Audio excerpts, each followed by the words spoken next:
Chapter 4, Episode 11. When I was 10 to 12 years old. Ang video na ito ang lugar kung saan kami mamumulot ng palay noon.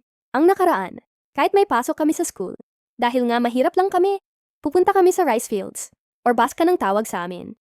Kailangan naming umabsent. Kami ng mga kasamahan namin, pag may makakita kaming mga palay na tumutubo ulit, di nila kaagad na palitan ng bago. Tutubo yan ulit at namumunga. Hindi na nila yan aanihin. Kami na mga manghagdaway ang kukuha. Tawag naman yan sa amin ay subing, yung pangalawang bunga ng palay.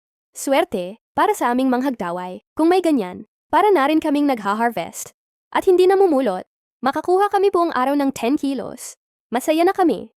Minsan pag sobrang ganda ng palay, makukuha namin, iipunin namin hanggang mapuno yung sako. Yung iba agad naman naming ibibinta, pag kailangan para makabili ng bigas, para sa araw na yan, hindi na namin iuuwi sa bahay.